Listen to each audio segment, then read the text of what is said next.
Hey, it's Justin from Jason's Image Journal, and my name is right there in a museum. Right there. Oh my god. I'm so excited. So, yeah. It's amazing. We're at the Galleria. It's amazing. So we'll see. You what? I know the Yeah, they are on the internet. I'm on TV. Of course, I got a phone call from my mom. Sorry. While I was at work, and she said they were looking for you on MySpace, and they found you, and they found your journal, and they found everything. So it kind of hit me a little bit. I was like, oh wow, okay. And a lot of people were like, well, that's what happens when you put your business out like that. Well, I'm kind of happy they found out that way. Or I'm kind of happy they found out rather than, it's harder sometimes for you to tell people than for them to find out on their own. Hey, it's Justin from Justin's Image Journal, and I am so overwhelmed. Oh my god. So I'm at the Brooklyn Museum where Justin's HIV Journal is being featured, and yeah, it's like a big deal to me. It's like crazy. Like, holy shiznit. Oh my god. Like, look at all these people.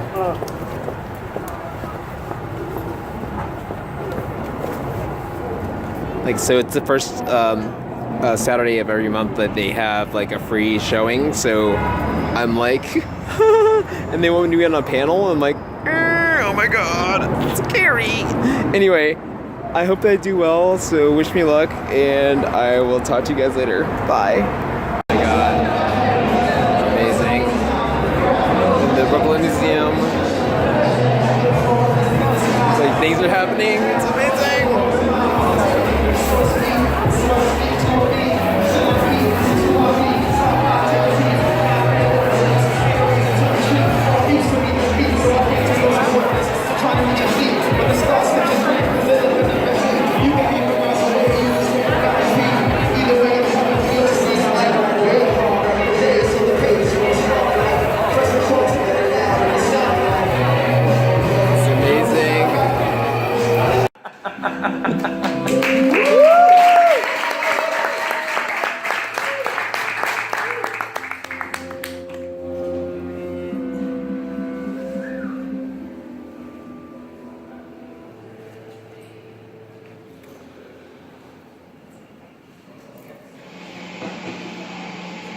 Hello, my name is Justin B. Smith, and I'm originally from Silver Spring, Maryland. I'm 28 years old, African American, gay man, and I'm HIV positive. I've been HIV positive since the year 2005, and right now we're starting me on meds starting June 2nd, 2007, excuse me, 8th. Basically what I've decided to do is make a journal of how I feel, not every day, but about medications that they're putting me on, things like that. Okay, my T-cell count is 362, and my viral load is, right, it went up from 261, and my viral load is what again?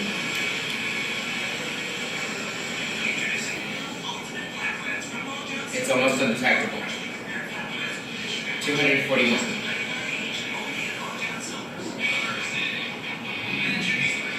Red. In about a month. Okay. Okay. Thank you. Thank you so much, Dr. Howe. And you, can you do me a favor, Dr. Howe? I asked for another doctor and I set up an appointment for Thursday because I guess I would like to see you. If you took out the time to call me and ease my worries. I don't think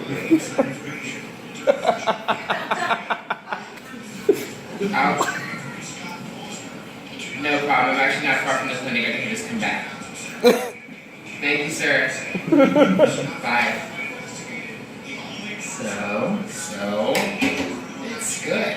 It's good. Almost undetectable in like a month. They've only been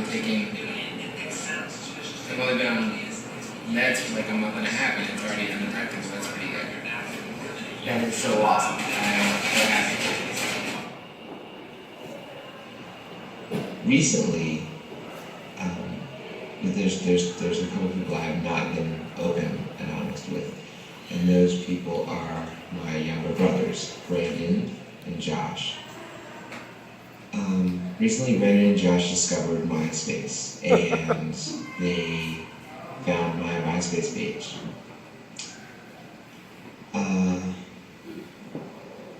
Needless to say, they found out that through MySpace, my status, my HIV status. I can't say that I didn't know that that might happen, because these are two smart young men, smart. My little brother is very smart, so they're very tech savvy, and they are on the internet. Of course, I got a phone call from my mom while I was at work, and she said they were looking for you on MySpace, and they found you, and they found your journal, and they found everything. So it kind of hit me a little bit. I was like, oh wow, okay. And a lot of people were like, well, that's what happens when you put your business out like that. Well, I'm kind of happy they found out that way. Or I'm kind of happy they found out. It's harder sometimes for you to tell people than for them to find out on their own.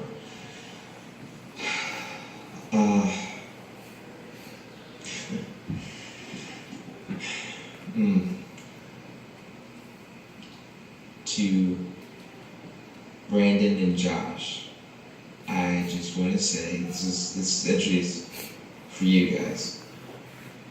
I don't know how educated you are on the subject of HIV. I don't want you to be afraid of me. You can hug me, you can kiss me, you can be around me without getting HIV. There's certain things about HIV that I don't know if you do know. I don't know if they teach it in class or what have you. But know that I love you very, very much. I have some really big news. So today, January 30th, 9 o'clock in the morning, my husband and my foster child, we went down to the court system, circuit court in Maryland, Annapolis, Maryland. And we made it official. We legally adopted our son, so he's legally ours. His name is London Terry. Woo!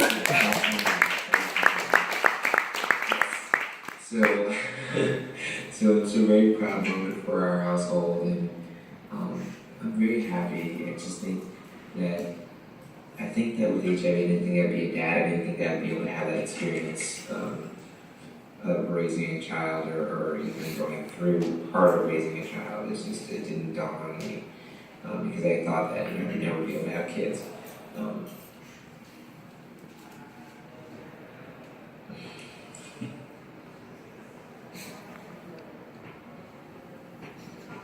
It's truly amazing. It's just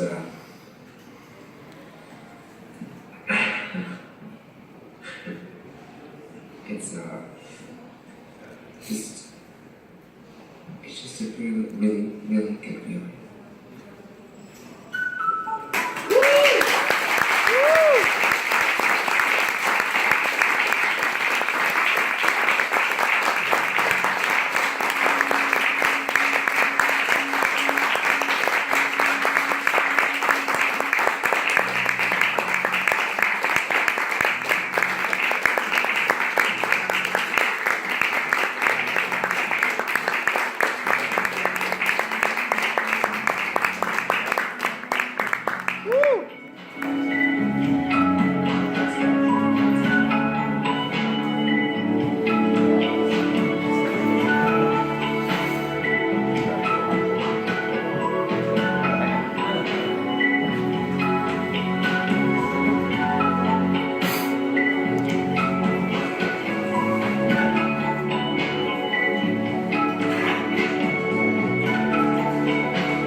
what we're doing is basically raising money for the Mac AIDS benefit fund. So basically, all the money that you see that are being tipped tonight and paid for, we are basically donating it to the fund. Just because it's time for us, the young community, to start giving back and start basically become a voice.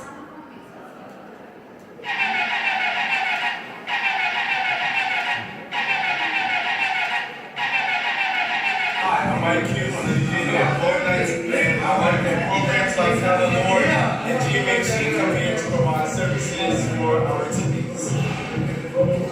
PrEP stands for pre-exposure prophylaxis. Its counterpart is PEP, which is post-exposure prophylaxis. So I always like to use this metaphor when I think about PrEP and PEP. So PrEP is like birth control, but for HIV, and PEP is like Plan B, like the morning after pill for HIV. The most commonly utilized out of the two is obviously PrEP. And it's actually an intervention for people who are HIV negative and they want to stay HIV negative. What it does is it decreases the chances of contracting HIV. And we're also bringing it now to the ballroom community so that we can increase awareness to the ballroom community around PrEP. Passes on the street, we're showing them the actual results of what that White House and this administration has done. They have turned people we love into ashes and bone chips and corpses that should not be hidden.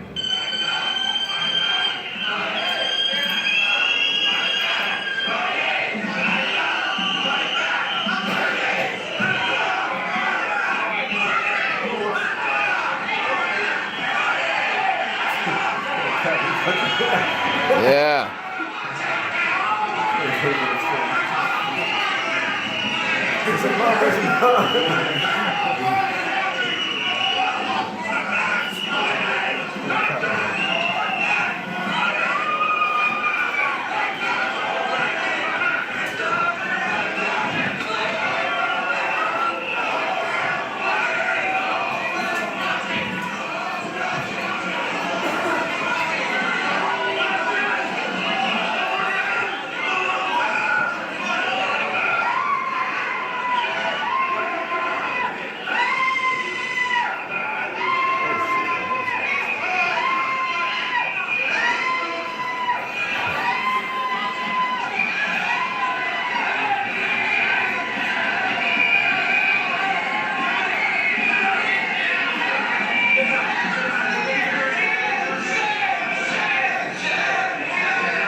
And as soon as Ben Rather said, "Good evening," Dale and Daryl and I ran on the set and jumped in front of the camera.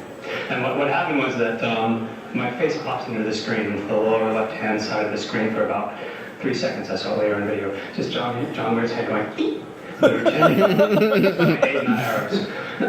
And then the studio technicians came after us. There were like 15 men and burly men from Queens and they ran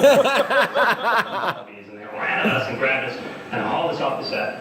And then they threw us in jail. I apologize to you for the way the broadcast came on the air tonight. There were some rude people here. They tried to stage a demonstration. Fuck you. In the studio, but our apologies for the way we began our coverage of the Gulf War. Fuck your apologies. We'll continue after these messages. Home that night, and there were a whole list of a whole bunch of messages on my phone machine. All kinds of people saying, "Congratulations, John, you did a good job. We saw you in that rather. It was great. That was your head. Yay." Two messages from my mother, and one from my father, and one from my brother.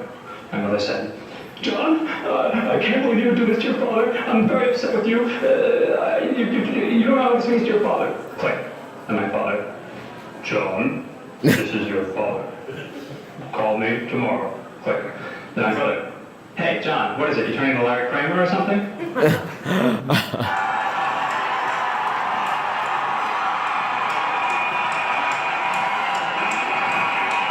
Yeah.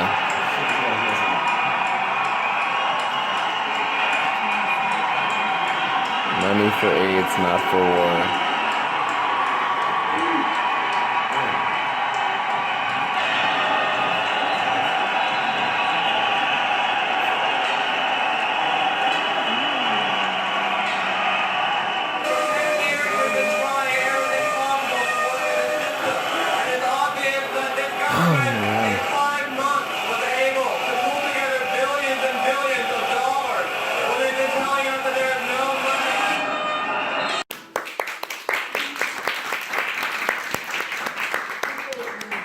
But they don't necessarily know about the history.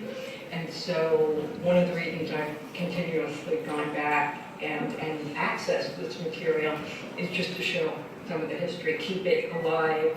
You know, there are really valuable lessons learned in it. The AIDS activism that we fought for really changed the world. And I think the method is accessible to people in all different kinds of movements to pick and choose if anything's valuable and take it and run. But we were borrowing from movements. On this summer, okay? Sometimes we might want to go out and I want to put this on, but he want to put that one on. And we get into little arguments. But then sometimes I win and sometimes I say, well, you put on what you want to put on later. And we happy going down the street laughing and talking. But we never have to argue about if he's going to watch him or not, or if I'm going to watch him. Because that's what we're here for Eric to take care of him.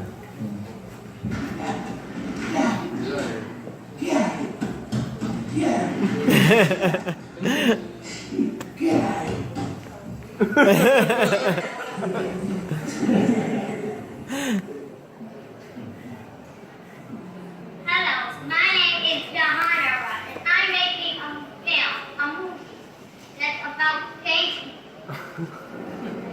Gays and lesbians have no place in our society. Gay people belong in society. Anybody say you don't listen to them because you do. You are a part of this one. God made you. You are a part of this universe. Okay, nobody say you can't. This is a poem by Johnny called What is Love?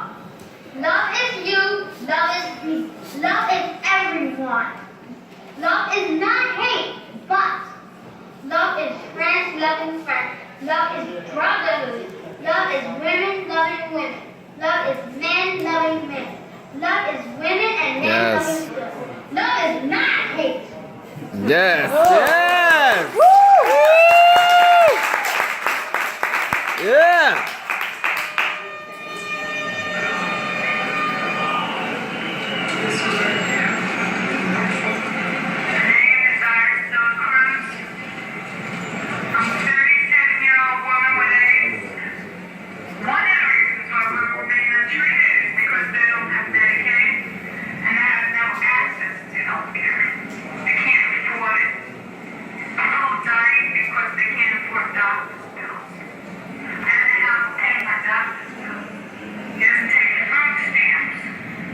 When I was diagnosed, AIDS was a big black dot over my head that shadowed everything. The dot got smaller and smaller, and now it's like a speck in the corner of my eye. And it's irritating, and I'm always aware that it's there. In the corner of my mind, I know it's there, but I can live with it. And this is what I try to teach the people that come to my groups. And you can live with this. If you survive drugs and all the bullshit, all the discrimination, you can survive AIDS.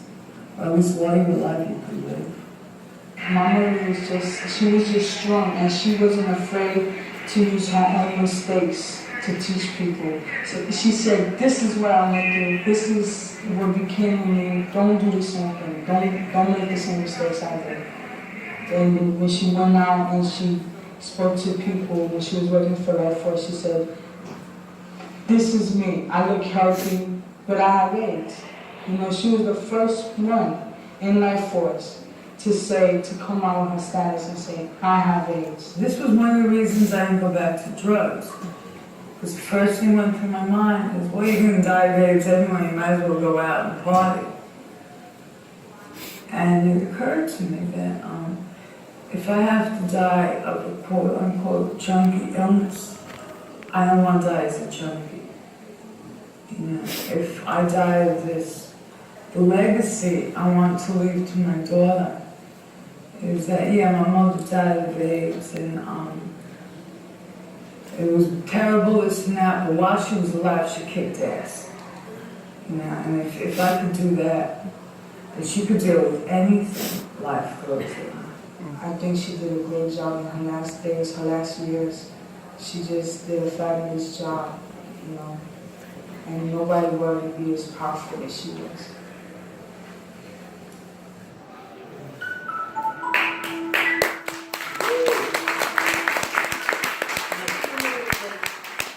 What this brings up for you in relationship to your own compulsions around HIV/AIDS and our project? I think the biggest thing it brings up for me is an absolute terror of exactly what you were saying. Like, I have an archive that is like a baby version of this that I do not take enough care of, and sits in my office, not in a storage space, is not climate controlled, and thinking about inheriting the archives of like other people, it just compounds it. You know, you're like, oh my gosh, if I don't take care of my stuff, then I can't take care of someone else's stuff. And then who takes care of the stuff? And what happens when you're not prepared to pass it on? Like, if it goes, you know, like, it just makes me think that I should be archiving everything so much better, because I love all of these materials and I'm so excited to get to show them and to like get to like just watching the stuff we were watching today on YouTube was so exciting, and the idea that like I am not taking care of the stuff that I have right now so that someone 20 years down the line or 30 years down the line can look at it.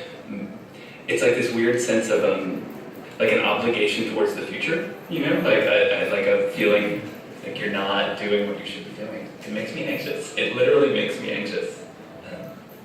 And the obligation to the future, certainly in relationship to AIDS, or at least our experience of AIDS, is an obligation to the past, because so they're enmeshed in these really heavy ways, because for us, a lot of the tapes are about people who die and, you know, managing, or people who are sick and managing their past, not even our own, right? Like we're responsible for things that are, yeah.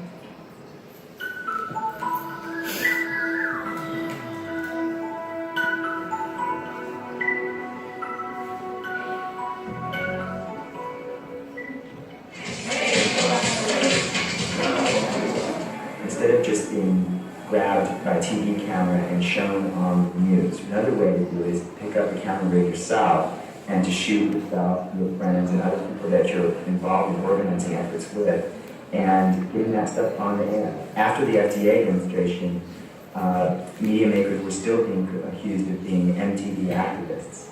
And that was a pejorative term that was really leveled against us, against a form of activism that included a sense of a style, a sense of editing tapes that were going to be flashy and watchable by the general public. We tried to seize that term, MTV activism, and turn it around, and we called it more than a virus activism. Yes, it's MTV activism, but it's more than a virus that's killing us. Therefore, we're making MTV. He has no cure, but he has lots of bleach. Bleach can save your life. They have their own needles, they will use it. It's an economic issue, it's a scarcity issue, it's an illegal issue. Addicts do not want to share needles, and addicts do want to protect their families. You've got to work in the possible. If you're going to be about saving lives in the middle of an epidemic, you do not wait until all the coins drop into the proper slots. You do what you can do, and this, I think, is something that we can do now. Somebody said, gee, I thought it was going to be like the post office. You go in, you take a number, you get in line, when they flash your number, you get up there, and they hand you a couple of needles and you're out. That's not what it's about. That's not helping. We do a long intake interview to find out how people have shared needles in the past, what their drug abuse history is, talk about their sexual behavior, and try to get a report on what their situation and their risk factors have been up at the point they come to us. We do the pre-test counseling for HIV antibody at that point, and then issue the person a single needle and syringe which has a special mark on it that identifies it as ours, and instruct them now to stay in touch with us, return and exchange the equipment as much as possible. And then we start the advocacy process to try to help a person do whatever he needs to do or she needs to do to get into treatment. Por hablarnos un segundo, por creernos inmortales, Juan murió y en hospitales se ha disuelto nuestro mundo.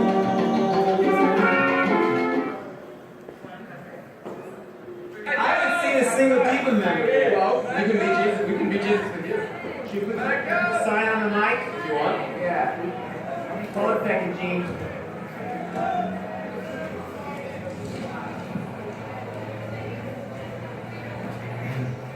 Yeah, let's do some quick interviews.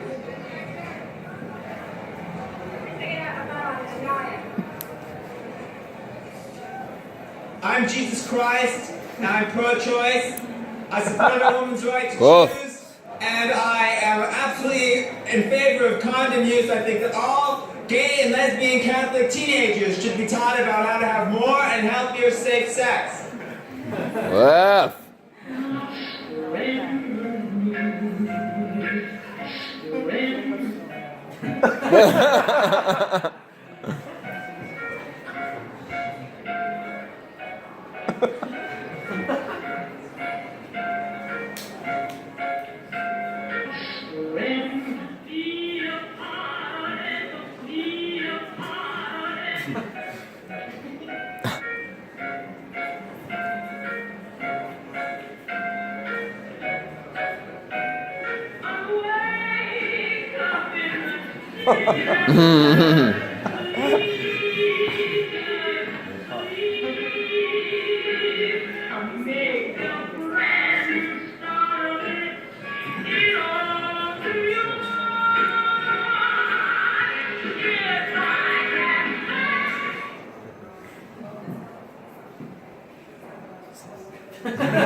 Make sure you blow a second coming. It's a safe one. Use condoms. This is Jesus Christ. I'm in front of St. Patrick's Cathedral on Sunday. We're here reporting on a major AIDS activist and abortion rights activist demonstration, which will be taking place here all morning. Inside, Cardinal O'Connor is busy spreading his lies and rumors about the position of lesbians and gays. We're here to say, we want to go to heaven too. JC here with the Fire and Brimstone, with members of Wave 3 Affinity Group, and we'd like to ask you a little bit about this large vision that you visited upon us. Well, we decided to rename the Cardinal. He's now Cardinal Ocondo. Yes.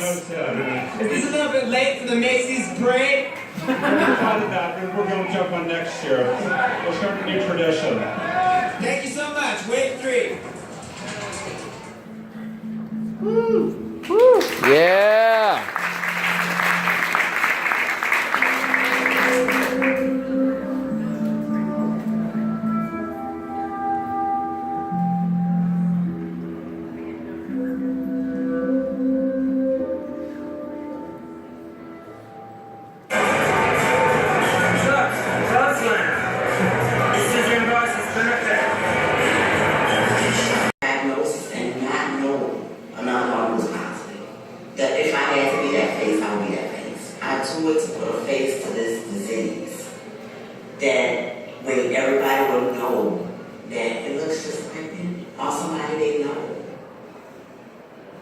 My name is Thomasine. I'm 51 years old, and I live in Jackson, Mississippi. In 1994, actually I was working at a chicken plant at night, and I was having problems with my back. And I called my sister to come take me to the emergency room. About 2 weeks later, I had this guy from the health department to call me at work, and he said, "You're HIV positive." And I'm like, "What?" Never heard of it, didn't know what it was, didn't even know where it came from. I started going to the Building Bridge Support Group, and I was just so full and so overwhelmed, about the love that was in that room. That's why I'm here. I stay in this fight. And as long as I can fight, I'm gonna fight. There's a saying that's in Spanish that says, when one door closes, a lot more open up. Having HIV and AIDS is not a death. It's not a death sentence. You've got now you really have reasons to live. Then you find the beauty in everything. Things become totally different when you look at it with positive eyes, in both sides. Como latina, yo le diría a mi gente que se cuiden. Necesitan ir a hacerse las pruebas. Si eres ser positiva, hay muchos administradores como yo que dan su alma para que ustedes la pongan.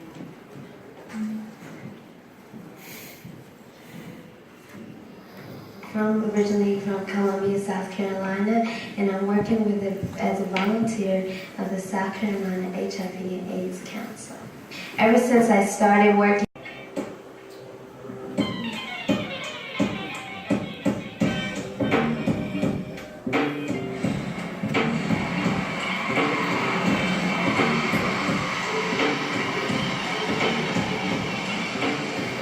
prisons are not what heals people.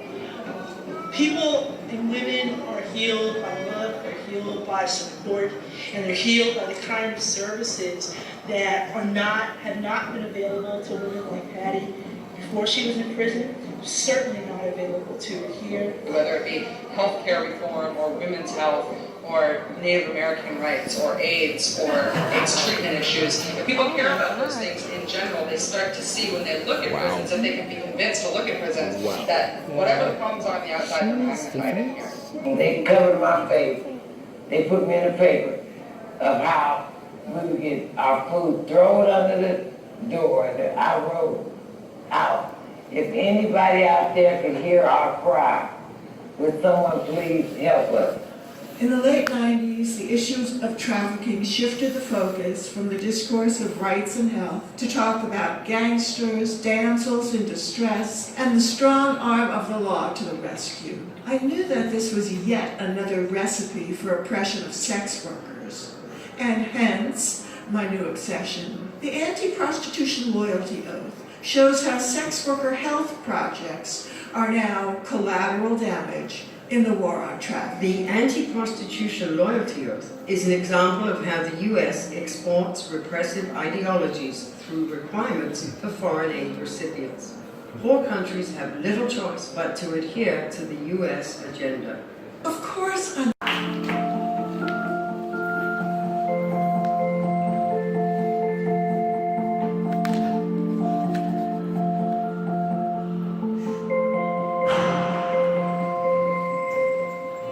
same condition, it's called life. I'm living mine as a gay man and an addict in recovery who's dealing with aging and being a friend and finding happiness and staying healthy and having fun and enjoying laughter, all while living with HIV for more than 25 years. I'm Mark S. King, and this is my fabulous disease. At the Atlanta Gay Pride Parade this year, all manner of color and diversity were on display. It was truly a day filled with, oh, who am I kidding? I'm actually dying to tell you that I was one of the Grand Marshals this year. It really was a fabulous honor. The night before the parade was amazing.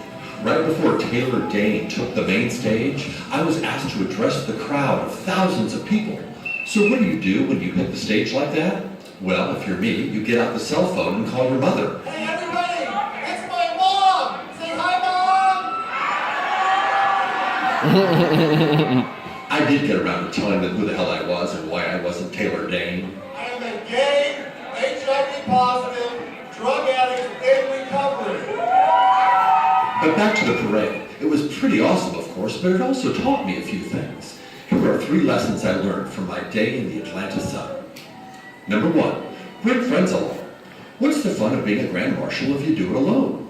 I got to share this moment with friends, and what great sports they were, positive and negative alike, some even wearing the HIV positive t-shirt I bought for us. Which brings me to lesson number 2. We're symbols of something larger, and our very presence is a statement, especially in these days of increasing HIV stigma. We made HIV more than just some nebulous concept. Our presence said, this is HIV, it looks like me. I am not a label, I'm a person. And on a less profound note, I learned another lesson. Bring a funny sign. It tends to calm the general mood of anxiety you've created by wearing HIV positive across your t-shirt. And use the sign a lot, more than once, again and again. Looking at all those supportive faces in the parade made me realize that my accomplishment was really about simply being open about HIV and speaking out about it.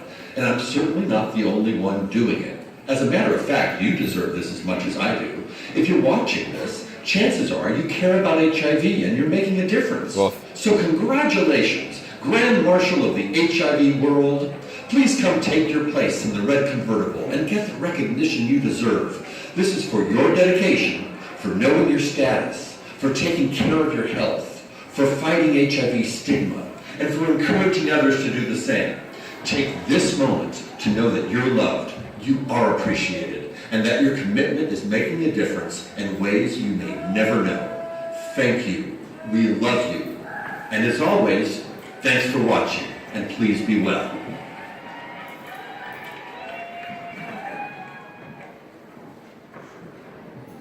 And they called it puppy love. Oh my god. Oh, I guess they'll never. I did love that song. Anyway, Donnie's been on the TV a lot lately. He looks great, but he is 52, which makes me about to turn 49. And I have this problem with aging, you know, as we all do, I suppose. On the one hand, I know I should be grateful that I'm facing these issues, having lived with 25 years plus with HIV.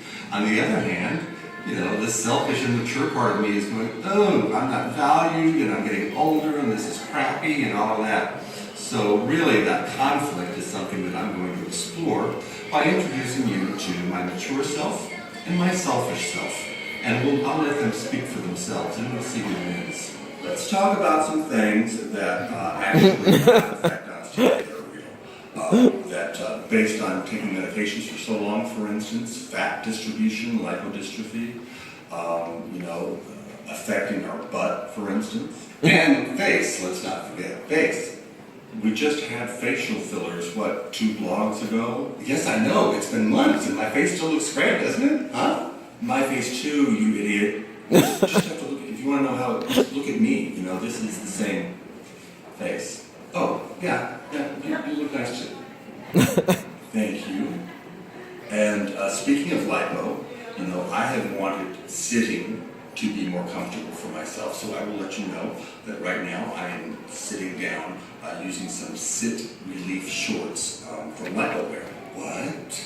Sit relief shorts. Padded butt panties?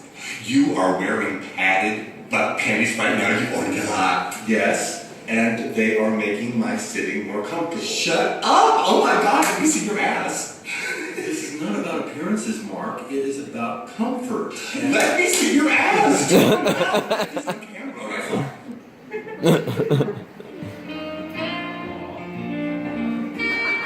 Oh my god. Okay, everybody, you ready? Have fun, right?